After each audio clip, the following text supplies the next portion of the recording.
कर्नाटक में जो चुनाव प्रचार हुआ उसमें बजरंग दल को बैन करने की बात कांग्रेस ने की और उसे बीजेपी ने बजरंग बली से जोड़ने की पूरी कोशिश की। बजरंग बली का नाम इस तरह से चुनाव में खिंचता नहीं और पहले के जमाने में व्यक्ति माध्यम होता था, ईश्वर का प्रचार होता था। आज के जमाने में ईश्वर माध्यम है, व्यक्ति का प्रचार होता है।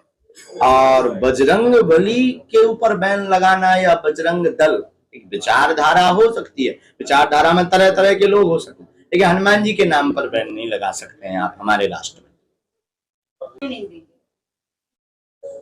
भगवान की इच्छा, हनुमान जी की इच्छा पर हम चलते हैं, बालाजी की जैसी इच्छा होगी वैसा होगा। हिंदू राष्ट्र पर जो बयान आप देते आए हैं, हिंदू राष्ट्र क्या जिस तरह की स्थिति बन रही है तो घोषित होने वाला है। ये हमारा कोई नया बयान नहीं है या कोई नई तरकीब नहीं है, या कोई हमको फेमस होने के लिए हमने कोई फेम पकड़ रखा है। हमने तो महाराष्ट्र के ही वीर, महाराष्ट्र की ही धरोहर और समूचे भारतवर्ष की शान छत्रपति वीर शिवाजी महाराज का जो हिंदवी राज्य की स्थापना का संकल्प था, उस संकल्प को दोहराया है।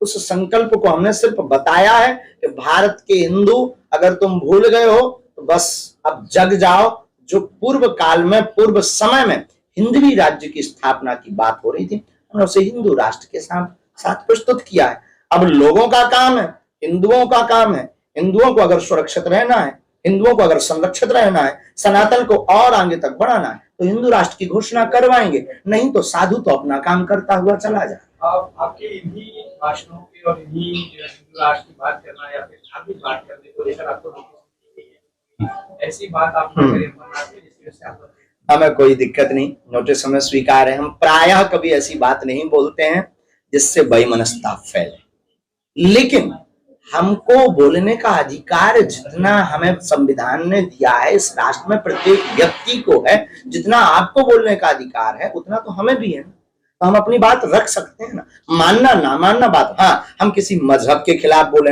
हम किसी भगवान के खिलाफ बोले, हम किसी पुस्तक के खिलाफ बोले, हम किसी व्यक्ति के खिलाफ बोले पर्टिकुलर, तो बात अलग है। हिंदू राष्ट्र एक बहुत बड़ा विषय है और हमें नहीं लगता कि ये वैमनस्यता। हमारे हिंदू राष्ट्र में मुसलमानों को भागने की आवश्यकता नहीं, ईसाइयों को भागने की आवश्यकता नहीं, हमारे हिंदू राष्ट्र में किसी को भी राष्ट्र छोड़ने की आवश्यकता नहीं, हमारे हिंदू राष्ट्र में किसी को भी धर्म घर वापसी कराने की भी आवश्यकता नहीं। हमारे हिंदू राष्ट्र में सिर्फ जातिवाद की पाठ को दूर करना। तो हिंदू राष्ट्र की जरूरत क्या है? तो सारी चीजें पहले से हैं, किसी को भागने की अगर होती तो राम की यात्रा पर पत्थर नहीं लगते, अगर होती तो आपके महाराष्ट्र में ही पालघर के संतों के ऊपर पत्थर नहीं फेंकते, अगर होती तो हम राम की चर्चा करने वाले व्यक्ति को जगह जगह नोटिस नहीं मिलते, अगर यही बात होती तो हमारे खिलाफ FIR नहीं होती, अगर होती तो हम एक ऐसे धर्मगुरु हैं जिन्हें अपने ही राष्ट्र में कथा करने के लिए अनुमतियां प्राप्त नहीं होती।